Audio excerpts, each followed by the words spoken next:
lotte en panure de parmesan purée maison. J'ai ici une splendide lotte, mais ce qui va nous intéresser d'abord, c'est nos pommes de terre. La purée, c'est le plus long, donc on commence par ça.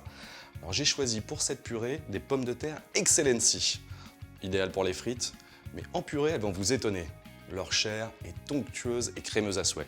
Bon, une purée, c'est tout simple, on prend une casserole, on met les pommes de terre à l'intérieur, direction l'eau froide, toujours départ eau froide.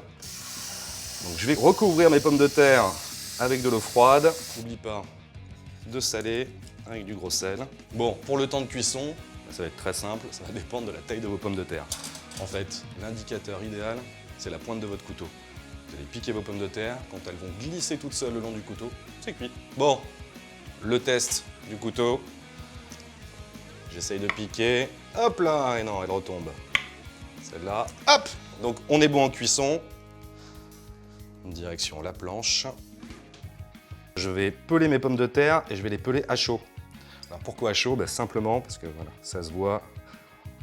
On arrive très facilement à enlever la peau, alors que dès qu'elles ont refroidi, ça colle.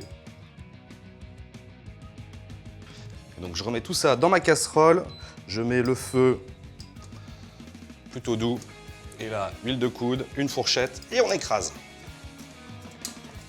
Alors je laisse sur le feu, simplement parce que je veux encore dessécher cette pomme de terre. Pendant que je termine d'écraser mes pommes de terre, je vais rapidement faire chauffer du lait, puisqu'on a dit d'un côté, on dessèche notre pomme de terre, donc de l'autre, on va la nourrir.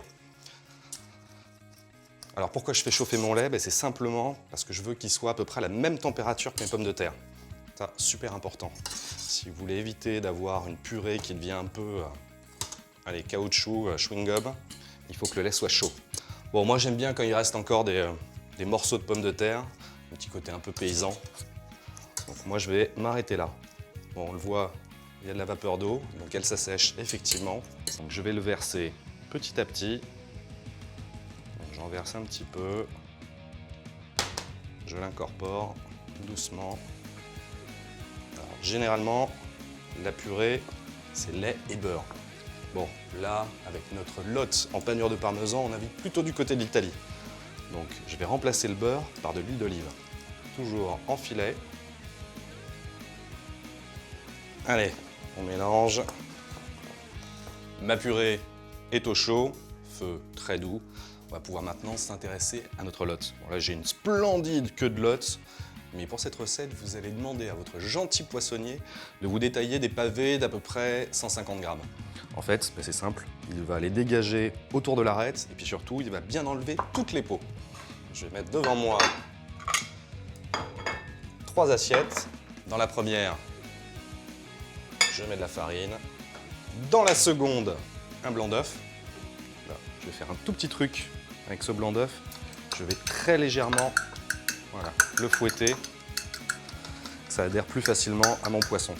Et pour la troisième assiette, j'ai un très beau morceau de parmesan que je vais râper. Voilà, je récupère tout ça. Direction l'assiette. Le temps de paner mes morceaux de lotte. Feu moyen, un peu d'huile d'olive. Donc là, on poursuit la cuisson sur ce mode.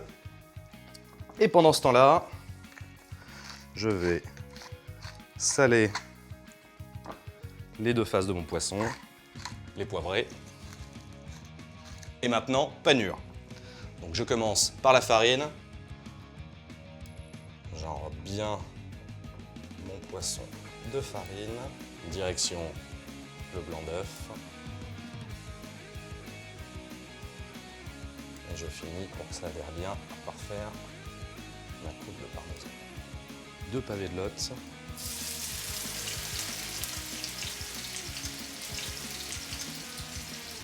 Et là, on est parti pour 3-4 minutes de cuisson par face.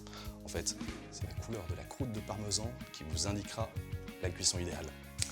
Ça fait un petit peu plus de 3 minutes. On va regarder. Je retourne délicatement mes tronçons de lotte. Voilà, on a une croûte bien dorée. On va faire exactement la même chose pour l'autre face. Allez, avant le dressage, ma petite garniture. Qui dit Italie dit forcément tomates et basilic. J'émince le plus finement. Comme le basilic a tendance à réagir à la chaleur, et pour éviter qu'il devienne noir, je le mets au dernier moment dans ma purée. Donc au chaud, on mélange l'ensemble. On va également apporter un petit peu de fraîcheur avec ces petites tomates cerises. Je vais d'abord les couper en quartiers. J'enlève les petites graines. Il n'y a plus qu'à mettre tout ça sur assiette. Pour la purée, je marme de 2 cuillères. Bon, j'ai dit que j'ai fait une purée un peu épaisse, de façon à pouvoir réaliser une quenelle. Je vais déposer ma quenelle sur mon assiette. Hihi. La petite touche de fraîcheur avec les tomates. On a gardé quelques petites feuilles de basilic. Dernier petit filet d'huile d'olive. Et voici ma lotte panée au parmesan et sa purée de pommes de terre Excellency. Et pour l'accompagner, quoi de mieux qu'un Riesling d'Alsace? Allez, maintenant, à vous de jouer.